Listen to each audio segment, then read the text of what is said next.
cry. Every single time I had to go into the male changing room, I was ostracized. I told my mother and I was like, Mom, can you believe what this did to me? By the age of 2. 2? By the age of 2, I was stealing my sister's tutus. It's good to learn from us. The struggle, the challenges, the good things. I'm more than just being a trans woman. I'm an individual. Kia ora. Kia ora. Welcome to NOIS. NOIS. No one is safe. And no topic remains safe. What about today's topic, Tonye? Today's topic is very, very safe. I'm quite excited. Oh, I'm so excited. I have waited, I feel like I've waited for this my whole life. You said that about the sex I episode. do say that about anything that I'm excited this about. Is up there though. This It is is. up there. It would rank up there for sure.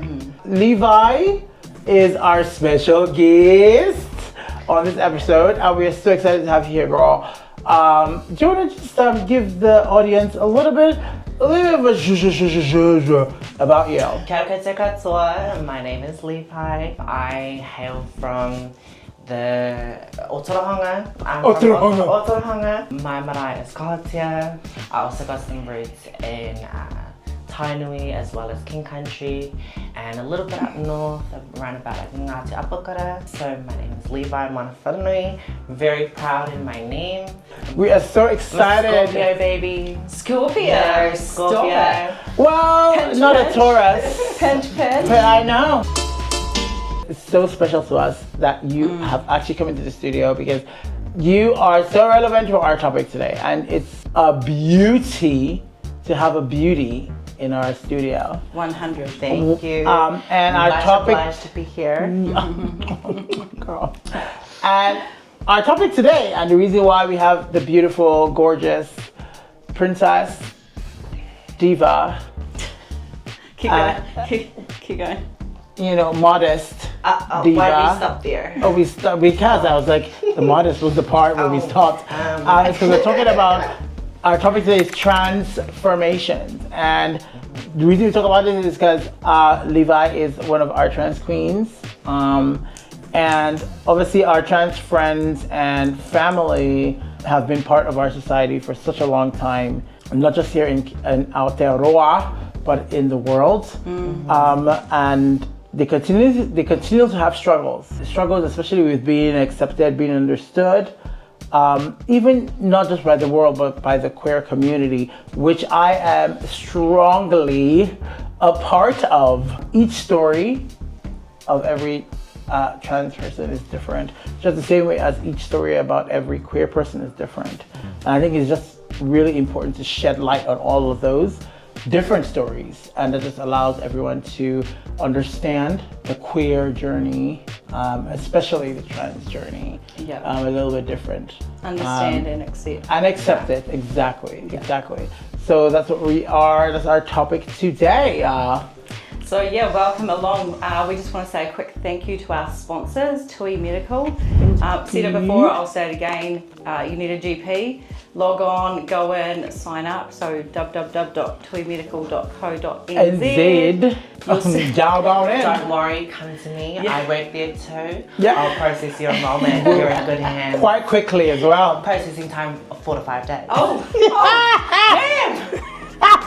Is that quick? I was thinking it would be like 24 and 48 hours. No. 4 to 5 It days. could be 4 to 5 4 to business 5 days. days, but if you come to me, I'll get it in a day. I just want to throw out a few special mentions as well with regards to our topic today. So Trans Lives, which is the human rights campaign globally.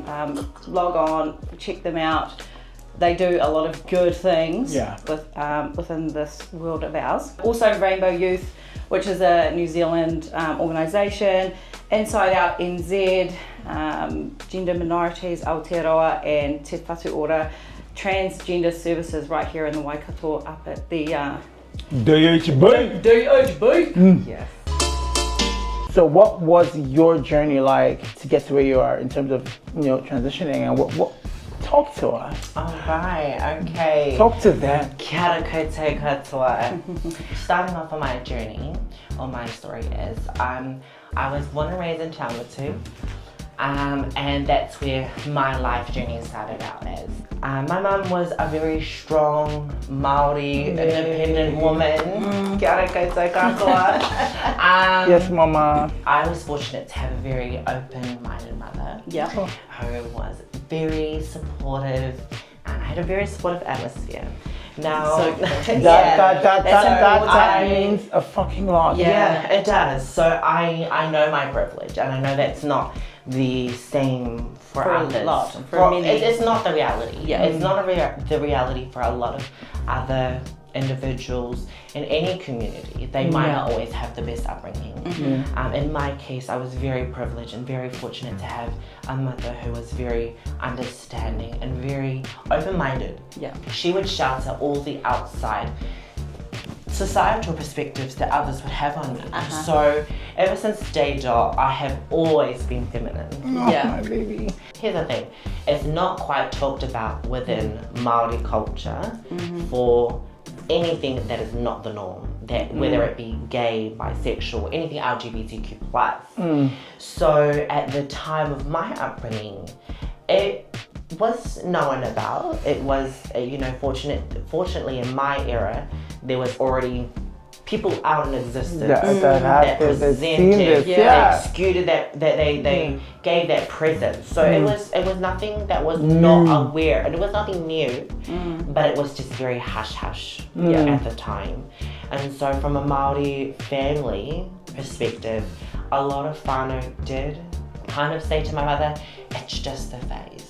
Yeah. It'll pass. It'll pass. It'll pass. Bullshit. I can't stand it. It's just ridiculous because it makes. And it's the norm. It's in Māori culture. Whenever a sensitive subject is approached, it's a very black and African thing. And it's very hush hush. We don't talk about that. We don't talk about that. You do you, but we do not talk about that. And it's like they don't talk about it, but it's like don't talk about it like hush hush now, but it's like hush hush forever. They're like, when can I talk about it? It's like don't talk about it now, but they're just shutting you up forever. And it's like, no, somebody has to like, I love this. So in a typical Māori upbringing, that's usually the case. Fortunately, my mother being the manawahine she was, she cut that all down. Don't you tell me nothing. I will raise my child to be happy and whatever they want. At what point did you realize that you were a trans woman? Was that like So by the age of 2, I was already expressing 2? Yeah, by the age of 2, I was stealing my sister's tutus, and so when my whānau had told my mother it's just a phase, my mum knew it's not a phase. So what did she do to teach them wrong? She had away every single tutu my sister owned. What did I do? I hunted for them for months, and I found them.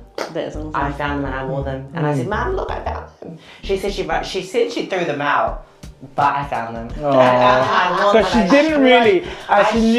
She knew you were gonna want them later. So when she had noticed that, she was like, "No, this is not a phase. This is not my a phase. child wanted and sought out that femininity." And so from the age of 2, I had always expressed a lot of femininity. At the age of 2, I had a shit ton of hair. It was long, I never cut it. So circling back to my granddad's wish of not cutting my hair, so that was I had long and luscious hair. Which still do. So by the age of 2, I already had long hair. And so, for context, none of us really went to preschool, other than the oldest born, which is my oldest sister. She did go to preschool at age of 4, didn't really last long, and then ended up coming back home, then went to school. So for context, none of us went to preschool. And so a lot of my upbringing from the ages of 2 to 4, I had the expression of being at home. And now in saying that, it was in a controlled environment, which to elaborate on, which was controlled by my mother. Because my mother was quite supportive and open-minded, she let me explore anything I wanted, right? And so in that aspect, it was very sheltered. I wasn't I didn't have any societal perspectives Pressures, yeah. or social norms that Yeah. were pressed So on you felt From the normal. other kids at from your preschool, other kids Hoana. saying, oh, you can't do this, you can't Yeah. do that. So I was very privileged to be at home and be babied and sheltered from the outside world. So I had, from the ages of 2 to 4, I developed a mental complex that I can be whoever I want to be. And you are who you are, like Exactly. Yeah, because there was nothing else. Exactly. But in saying that, my mother was always very educational. She always educated me that, Levi, your name is Levi, this is your full name, this is how to spell your name, this is how to write your name. But in saying that, you were born a Levi, so you were born a male. You were born a boy, you're a boy. But if you want to change anything, that's fine. So I grew up with an educational mindset of, I knew what I was socially, outwardly. I was born a male. I knew I was a male, but because I was sheltered at home, I knew I was a male, but I would be wearing a dress. I would be wearing a tutu.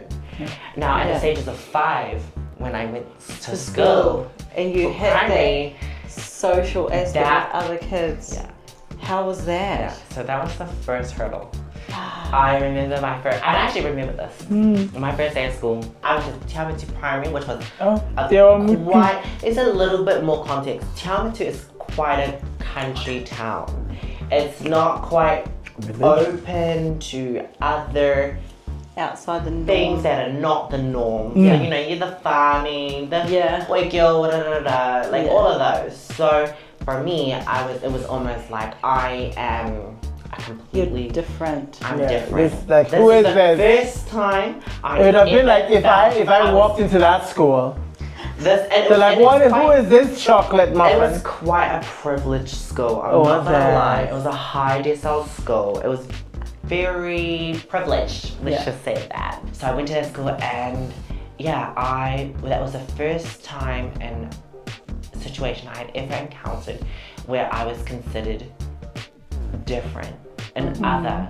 My siblings were all supportive. Another thing is not only was my mother supportive, all my siblings were supportive. And my father, he had opinions. My mother would cut them down.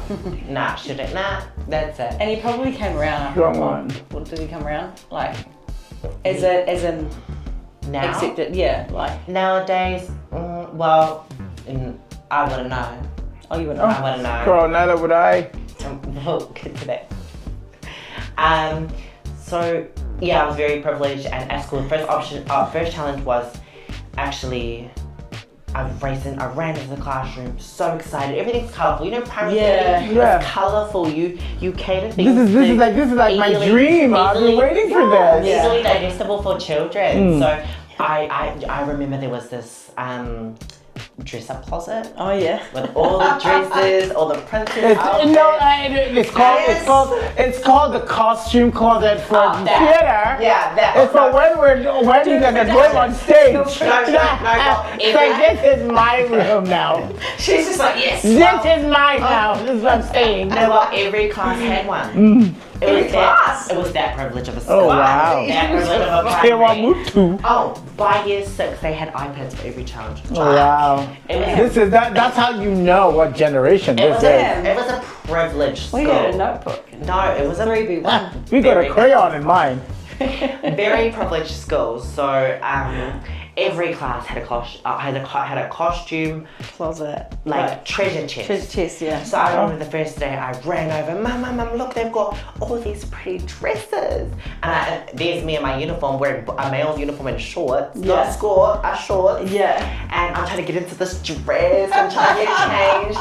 And my mum was like, no, not here. this isn't home. Yeah. This isn't home, this is an educational environment.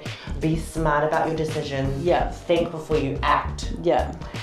At home, I had the freedom. Yeah. So I instantly, it was my first reaction to put on a princess dress. Yeah. And mentioning the first burden or challenge that was faced in my transition was this girl who was fixated on me because I had long luscious hair. Yeah. Very, not gonna lie, I was Wait, very when you say fixated on you?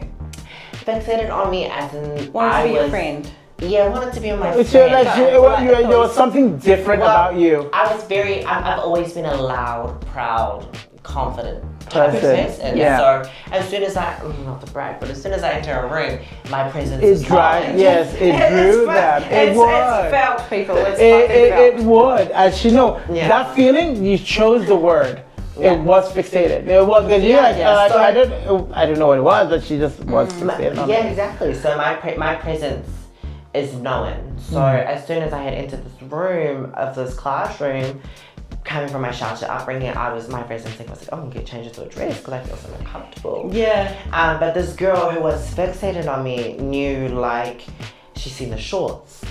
I was in a boy's uniform. You know, a girl's uniform is Different, yeah, you know, I mean, a pinafore or to get to the below, the bottom. So I was in shorts, not sport. Not sports. And here's a little side story. But there's a lot of side stories. Yeah, I'm letting out. When I was actually getting my uniform, that lady, I remember the time, a lot of, on quite a frequent basis, a lot of people would refer to me as a female. I always looked quite feminine. Yeah. I had the long hair. I had quite feminine features. I was tiny. I was such a small child. Like even now, I'm only 5'5". Yeah. So I'm quite small of like a stature wise, right? So when I was a kid, I was, you could flick me, I was tiny. I was itty bitty. So quite often people would be like, oh, you have such a cute daughter, or to my mother, or so me and my brother aren't too far in age, they would be like, oh, are they twins? Your daughter's so cute. And so when it came to school and they were trying on my uniform, they didn't even ask. They just gave me a score, and I loved it. You probably like, oh, well. But my mother being, you know, She was protected. Correct, and she was like, no, this is my son. And so because I already knew that I already had a mindset of I was born a male, so I was like, no, I should be wearing the shorts. Yeah. Because So you that thing you weren't taken by surprise by things, and that's so beautiful. My mother always told me how it was. Yeah. She told me how it's gonna be, how it will be, and the challenges I'll have to face further. That is so amazing, you know, and it's just kind of preparing you for what she knew what the world is. Ugly. She knew what the world was. Yeah. Your mom nasty. is she's a special person actually. She's such a special person because again, she fought her own odds. She's preparing her child. She knew like I know what my kid is. And I can be, because a lot of times parents will be scared. The reason they shut down you expressing who you are is because they're scared for you. Yeah. Oh, the world is going to be mean to you. Yeah. That's why I don't want you to be yourself. While your mom was so many freaking steps ahead. Yeah. And it's like, actually, you know what? No. You be you. Yeah. And I will prepare you for the world. Yeah. And that is something that is so fucking admirable that never happens. Yeah. Nobody ever talks about. And I'm just 100%. so blown away by that. I'm really, really blown away. I can't actually process it right now. So I'm just gonna like. So wait, was your mum a young mum, or was she older? Yeah, so my mother. Like when she had you, roughly how old would have she been? So my mother, when she had her firstborn. Let's not calculate her Oh no, I'm age. just trying to get No. Like What kind of aspect or age demographic was my mum? So, like was she my in mum her when 20s when my mum had her first child, she was 20. Okay. And so. And then there's the gap between so my your first sister and you. But the gap between me and my sister is 5 years. Okay. So So my she sister was 20. My mum was 25. Yeah. By she had. So by the that's time still she had me. young. So that's Still another quite young. reason why then she was probably more. It was still young and the aspect to be open to to certain aspects. I think. But it was still young enough to understand new aspects. Oh, 100%. Yeah. Yeah. I think older parents would be a little bit more. Yeah, so if my mum was any against. older, my mum, so I'm gonna be honest, my mum was quite literally the last generation of Tūturu Māori. Yeah. Which is quite strict, very societal perspectives were laid upon you. If you weren't in Kawarakaro, if you weren't in the Kapakaropu, if you weren't Kaya, if you weren't all this, then it was quite like, then you're not doing good. You're over there. Yeah. So my mother was quite literally maybe one of the last, in our generation It was of like tuturu Māori. So tuturu means like true hearty Māori. How hardcore. Yeah. So Cute. in that aspect, even then she was like to be brought up quite tuturu Māori. Exactly. She still broke a mold. She broke that It mold. is that Yeah. the age thing is one part. Yeah, so I was just curious because Yeah. me being a young mum, Yeah. and then You me did growing up though, like my mum was old. I was the youngest of many, so my mum was old, and while she still would have been quite supportive, I think she would have seen things differently if I had this type of journey. Yeah. But whereas if Josiah had come to me, like I would have been that open mum that would have accepted. Yeah, it. I feel the big part of that is more of a personality thing. Yeah. More so than the type, because you would always have the auntie or somebody who is in the family who is just not in the mold. But no, just swiftly. I want us to get through everything in this topic because there's so much to learn from your experience. Yeah. Okay. Yeah. And I feel like. So circling back to the main question was, which is the journey of my transition. So which is the journey of your transition? yeah, so initial stages as early as 2. Right. Wow. Also, as circling back to me saying I was quite privileged to grow up in quite a supportive atmosphere. I had a very supportive environment. I had very supportive friends, very supportive family. Even considering in the environment which was Te Awamutu as a countryside Did I say it town. right? Oh, you better say yes, bitch. It's quite aggressive, but Te Awamutu. it's Te Awamutu. Oh yeah, that's the town better. of roses. That's better. The town of roses. That's Put some Te light fluffs on Awamutu. it, like it's you're going to war. So as early as 2, and then stages of 5, I identified, other aspects of being from a social lens. By the age of 6, when we started swimming, that was when I really knew Really? that shit was not for me. Really? What I mean by that Swimming, is because I don't like swimming because I'm we do black. swimming at so in school. New Zealand, it's quite normal to swimming to have education around swimming. Like learning survival skills and just swimming in general. It's quite an athletic type of thing do that. in regards to New Zealand. You not do that? That's why a lot of New Zealanders actually know how to swim. Yeah. Because we are taught. Yeah. So that was one of where my personal challenge was Because you didn't want navigating to wear I was quite confident in wearing just wearing a shorts and no top. Yeah. It was the Because how old were you? I was 6. Okay, so you were still a baby. So I feel like that. My challenge was navigating the changing rooms. I was so I would cry every single time I'd have to go into the male's changing room to get changed with all the boys because you're very young. It's very normal for boys or males to be very immature. Yeah. So I would be picked on. And to be honest, in my transition, I wasn't very picked on, too often, but I was ostracized. Yeah. So when I had raised this uncomfortability to the teacher, do you know what her solution was? What? She said, okay, well, you can't so you're uncomfortable get changed in the male's room. Yeah. And I knew, even my own moral understandings, I knew I wasn't allowed to get changed in the female's room.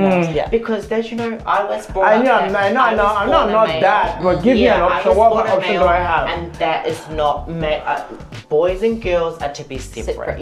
I was still educated on that aspect, right? So I knew there was no right for me to fight my way into the girls' changing room. Yeah. But it's like, give me an 6 years option. old. Yeah. So the option for me was my teacher, which, for context, I hate this bitch. Whoever you are. You know. I hate your guts. No, oh my God, what did she say? What did she say? She changed. Oh my God. She put me in the cleaning room. Fuck. Like in the janitor's closet. In the cleaning room. And she had there's an office. There's places this is so how you know, and that's the support that one needs. But that's obviously Levi, you are. This is. You would go in there and get changed. So I got in there and got changed because I would cry. Yeah. We'll finish pool sessions, and then we had to get changed in there. I would not go into the boys' changing room. And then the teachers would be like, Levi, you need to get changed. It's almost recess. It's almost break time. You have to like go in and get changed. I can't. Okay, we'll put you here. So what did I do? I went into this fucking Harry Potter ass. You could have gone to Narnia. And I got changed in there, and I swallowed my pride because I was uncomfortable. You knew what you were asking for, something so different. I swallowed my pride, and I shed my tears, and I got changed in that closet. And then I remember holy fuck, don't touch me please. So I remember that was the first challenge, and so as soon as I got home, I told my mother, and I was like, Mum, can you believe what this bitch did to me? And as soon as I told her that, she came down the police, and I hope so. Go on, Mama. Yeah. Come on, Mama Lee. That's so cool. My mother had my back from day one. Man, she she's a soldier, I love you, Mom. So she came to school the next day, and she said, right, where's the principal? Yeah. And the receptionist at the time knew my mother because I had 2 other children before me. My older sibling, my sister, she was a leader. My brother was a sports. Oh, he was good at sports. So we have a presence in the school. Yeah. So our father was quite known. Yeah. And then even like my mum and her siblings, my mum didn't go to Te Awamutu Primary, but my mum's siblings kind of went through that Te Awamutu's schooling system. So the whānau of Moana family was known in this town. Yeah. So the receptionist didn't even put up a dispute or anything. Yeah. And my mother demanded a meeting with this teacher. Yes. She strode in there with a manawahine, and she stood up for my, That's so fun, cool, man. That's so fun. No, girl, because I'm crying. So we cry on like, girl, that's all we ever got doing in this house. That's so but that is so beautiful. Like, Yeah, so could you imagine poor little 6-year-old shoved in a closet to get changed. Yeah, that's messed up. Horrible. Yeah. I try not to be angry at the world a lot of times because of the process. You can't because it's like it's the process. It's hard, considered not the norm. Yeah. And so that was the first challenge, and that was at 6 years old. And then the next. At the same stage, I was playing with dolls. I always had Barbies? I love the Barbie too. But I wasn't actually really a Barbie girl. I had a few Barbies, but I was a Bratz. Oh, Bratz. A Monster High girly. Bratz. I had all the Monster Why High. are you showing off that you're young? Yeah. Okay. Bratz wasn't really but my mother would fork out for my Bratz and my Barbies. I love that about her. So that was about 6 years old. I was always very feminine, playing with Barbie dolls. And then like the last years of primary, kids are very like, oh, I've got a girlfriend, I've got a boyfriend. But it's not very like, it's not serious. It's like not all that. But it's just like that phase, so that like catching kids at school and stuff, and I like him, she likes me. Yeah, I like her, she likes me. So I was not to brag, but I had quite a few like fancy please brag. Fancies. I had a few male other students that was like wanting a slice and fancying me, and because I was always brought up with like, whatever I say I am, I am. So I was educated that I was a male, so a boy. I would say, no, I'm a boy, you can't like. So the teasing didn't start now. No, I tease them. No! You know what I'm saying? So I had quite a few like boys in the end of primary fancying me. But then at that stage of my life, we moved from Te Awamutu to Hamilton. This is when we became more. Then you've gotten like metropolitan. Yeah, kind of like that. More like I've come into a big gal in this small gal in the big city. Yeah, we kind of leveled up from like a country town to like a city girl. I do love a small gal in the big city. I'm like so wide-eyed. What did you feel about that? At that stage, that's when I kind of like was it knew. Scary? That's when I knew. So Te Awamutu was very, had a limited mindset. When moving to a more bigger population, bigger aspects, they're introduced to more bigger topics or a wider scope of topics, right? So when I went to primary, in my last year of primary in Hamilton, it was so different. Everyone was dating everybody. There was two, I'm not to clock them, but there was two lesbian girls dating. Yeah. So you're like, where am I? Oh my God, this is... So it wasn't so I wasn't limited. I was kind of like freed a little bit. Yeah. So at But did you that feel stage, also like kind of, oh, I'm not a little bit less alone almost? No, I was I've always been quite confident. I've been brought up with a very strong-willed mindset and naturally, and even natural confidence. So I never let anything ever get to me. I never let the social aspects or societal views affect me. It was I brought what I was, and I'm gonna be what I am. So at that stage, there's layers to my transition. So there's like the exploring my femininity. I've always been feminine. That was a hard exploration. I've always been very feminine. So the layers to my transition would be like, I first came out as bi in primary. Oh, how did I even learn that? I don't know if I can know. Don't ask me. And then first year of intermediate, I continued that bi exploration. I like boys and I like girls. And So, but wait, when you were doing that, how would you physically express yourself? I've always physically expressed myself as in a feminine aspect. Oh, so okay. nothing changed. It just felt more aligned to me, right? Yeah. And so when I came to that aspect, it was like, okay, I'm bisexual, and so fair enough. In my era, I grew up with the internet, so I had the internet on my phone, in the palm of my I grew up with the internet myself. too, bitch. Oh, did you?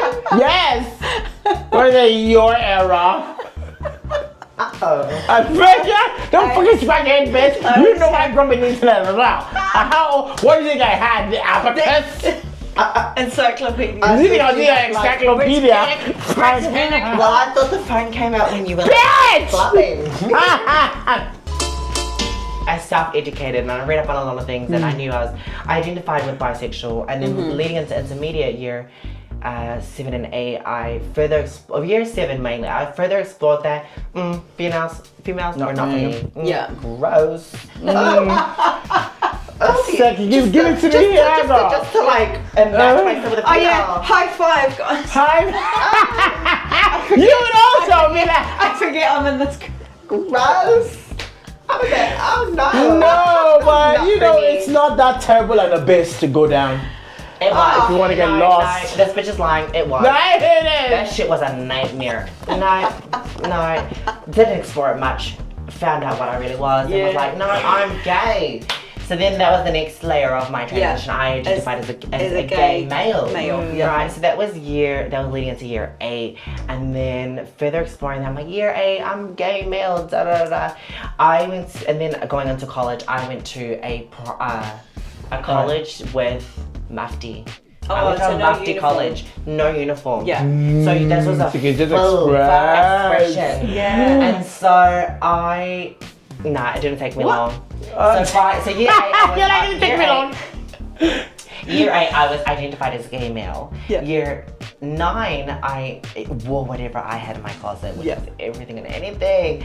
And that's where I really got to express my femininity. And by the end of year 9, my mindset was like, this is how my mental state my physical state aligned with my mental state.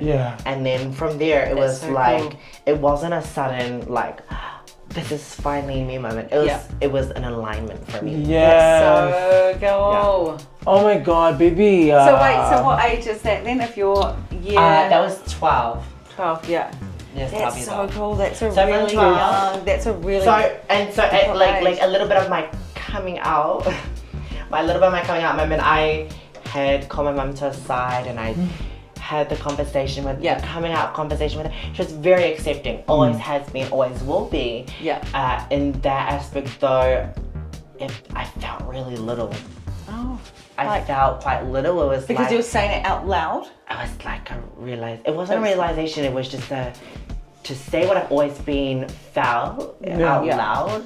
It was like this, like, oh my God, What do I do? I just, someone, not only, like I know it and everybody else knows it, Yeah. but I have to like confirm it with everybody. And Yeah. it's like, oh, why the fuck do I have to do that? But anyways, I did with my mum, and Yeah, of she was course, just, it was a very emotional moment. Yeah. I obviously broke down all the Because dramatics. I'll tell you, baby. I'll tell you because again, that journey of that coming out is not for anyone. Yeah. Because it's that. Look at all the stuff you went through. It's you coming to that point where they have been like, they have probably in their head been like, oh, we know that she's something. Yeah. And if you think about it, you were this, you were bi, and you've now come back around and been like, actually, guys, you know how you've been whispering? Yeah. Sit down. Yeah. So I have a sit down. Let me confirm that. Let me let you know. Yeah. Do you have your Yeah. tea? Yeah. Do you want to get a biscuit? Yeah, stop Get a fucking- biscuit right now. Let me tell you what the fuck. And then you're like, this is it. And it's more so for you. It wasn't ever for any of them. It's like, actually, it was I always can, funny. that's why it was emotional. But from reading into like my cultural upbringing, it also did include, I'm not gonna lie, it did include my whānau. Yeah. You know, if they're the ones that are going to have to Answer some understand, then get it, then respect it, and then output that to the rest of the world. Yeah. Whenever And someone hope else that approaches they to my do. whānau, Yeah. they are then educated on the aspect, Yeah. you know. Yeah. So yeah, that was my little upbringing. Oh, I my love little- that. Yeah, I had a strong support system. That is so beautiful. Like I really, and I want you to understand that is so important. That moment where you did actually come out and that you had to, and you said that, and it is emotional because at the end of the day, when you do come out, your family are an extension of you in a way. Yeah, and totally. it's like I get it that I remember the one thing that really hurt me, not hurt me, but it was like my brother being like having to feel like he had to defend me with his friends or whatever. Yes. And I'm like, Yeah. I am doing my own thing. And, Yeah. But it made me feel like my decision of being well, you put a myself, my burden on being, him. my existence was a burden Yeah. for him. Yeah. And it was just for us to kind of meet in a certain way to explain and sit down and say like, this is who I am, this is what it is, this is what you need to, if you're gonna, you can either take it or leave it, you know? The beauty of what your expression of how you see life is really telling of how you were brought up. It's telling of how you were brought up, and that is Makes me so really happy. amazing. It Yeah. makes me so happy. From my siblings' perspective, like once I truly honed into like my femininity, so my younger brother would just tell his friends, it's my brother's sister, and honestly, me and my brother have grown up for years, and at that stage of our life, I had known my brother since he was born, and then he had known me from like the difference that we are together, right? So for the whatever it was, 10, 11 years we had been brought up together. Yeah. And I gotta understand that that's 10 to 11 years that he's known me to be a boy. Yeah. I gotta accept that, it's gonna take It's him. taken a while. As long as it took me to figure out my figure shit, this it's shit, gonna yes. take him the same amount of time to figure that shit out. It's So at the early stages, it was like, oh, this is my brother's sister. I never took offense to that. Yeah. I never took offense to and that. it's Others might- that they introspection might- of others- knowing. Yeah. Others might have a little bit of this entitlement to say that this is what I'm gonna be, this is what everyone has to call me by. But you need to understand You have that. to be real well, about it. people need to understand that everyone else has known me as this existence thing. for this duration of years. If they've known me to be such and such for 11 years, I'm gonna expect it's gonna take another 11 years that much back. to then accept it. Yeah. Yeah. You know? Yeah. So I grew up with that mindset, and so from 11, my brother would always introduce me to his friends as brother, sister. Yeah. Nowadays, my sister. Yeah. They ever try and say shit, my brother cuts them off. That's so cool. So I will ask you this now. So what would you think if we were to explore what Kiwis need? What would be your nugget of information? Because I want us to break this down. I don't want us to rush into. Well, I want us to explore this as a 2-part series, only because there is a no. This was unlocking a lot of things Yeah. for me. Yeah. And I want us to not. I don't want us to kind of like try and squash. Yeah. But I feel even hearing you saying some stuff is making me now realize, oh my God, I have some unpacked things. And it's not unpacked as in a negative way, but it's just one sense of it's a very big subject. It is. To unpack. It is. But side reviews. Yes, the challenges. It is. And I think we've done quite. It was a lot. I am still processing. I am still stuck on. Sorry, I'm trying not to be mad at my mom right now. Oh, okay. Really, I am, because I'm just. I can see. I know why now. But that's just again. I tell you, there's things to freaking unpack, girl. But like, just to round it up without me going wild on. I agree with you. I think this topic is so many things. It's gorgeous because you're gorgeous. It's important. It's fucking important.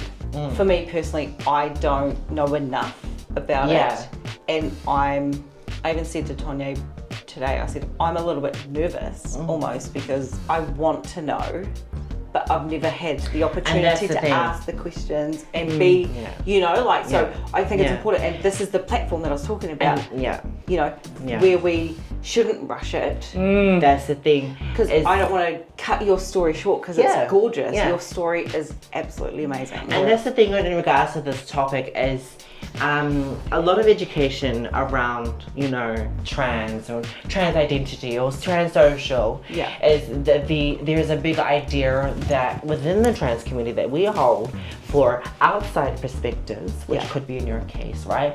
Is learn from us, not about us. Wow. Fuck it. Wow. There's a difference. We're real people. We're your receptionists. We're nurses. We're doctors. We're your we're more than what we portray to be. 100%. Not everybody wants to be associated with. It's not to be a negative to the title. But not like, everybody wants to. I'm more than that. I'm more than just being a trans woman. I'm an individual. And it's another aspect, but like the outside perspective is it's good to learn from us. The truth, the struggle, the challenges, the good things. Then learning about us online. 100%. Learn from us. So you agree, right, Tonye, that this is definitely a 2-part? 100%. Or 3-part. I'm still trying to pull myself together here. No, I'm trying to. I am just like I am. And to be fair, this is the first time we've had a guest in the studio where it's been this type of kind of a little bit raw, emotional, I guess, for Tonye. I'm good. What are you going to talk about? No, it's I don't want to. And her time. You agree, right? We don't want to rush Levi. Like she's. It's a part 2 series, and you better be in white, bitch. Well, how about we just record part 1, I peed, we record part 2, then we finish, and then we record part 3 later. And then how about we just make a whole box DVD series? Okay. Moving on to the fun segment. Sorry, guys. So you don't know that it's perfect, girl. You've done amazing. Okay, so you know how this quick fire you know how the quick fire works, bitch? All right. Go. Get dumped by text or in front of friends. Quick fire. By text. Yeah. Okay. Not to be I have social face. Not gonna lie. I'm about that. I love it. Not to be able to talk or walk for the rest of your life. Not be able to walk. I need to talk. I know that. Girl, do you know what? Now, okay. Live in a perfect city with a bad job, or live in a boring city with a great job? Boring city with a great job. I'm all about my bank. Really? You all about your bank? Because then I can take vacay. Word. I'm about my bank. Word. Okay. Be a pirate or a cowboy? A what? Pirate or a cowboy? Cowgirl. Pirate. Oh. I like money. What? You're gonna be stealing all them coins. Loot them. All them coins. God. Okay, will a trip to Hawaii or a free laptop? Trip to Hawaii. Why does everybody want a trip to Hawaii? I want a free laptop. Why? A Mac to Even if you sold that laptop, would you even be able to get to Hawaii? Yes! I'm going to Hawaii. Okay. Is it all catered to? It would, yeah, I'm going to Hawaii. the terms and conditions I cannot reveal. Okay, money on clothes or accessories? Clothes. Interesting. I'm a little bit of a side context. When I was studying school and college, I originally wanted to be a fashion designer. Really? Yeah. I think you'd have been good at that. I Yeah. You're still good. Yeah, you're like a baby. Yeah. She's so- years old. Don't add that in the video. What are you telling me you're older? Huh? What are you telling me you're older? Bitch. Okay. Spend. Okay, this is my last quick fire, Yeah. baby. Spend a day with a late loved one or explore a day in the year 3001. Late loved one. Yeah. Yeah. I miss my koro. Fuck. I'd love the opportunity to tell him where I am. Yeah. And then you're good, and then you're happy, and then I'm full. Like, and then those who have loved you, I wanted to see like worried, and then like, look, my life has been good. I'm here. I'm striving. And I am doing. You're not striving, bitch. You're thriving. I'm thriving. Yeah.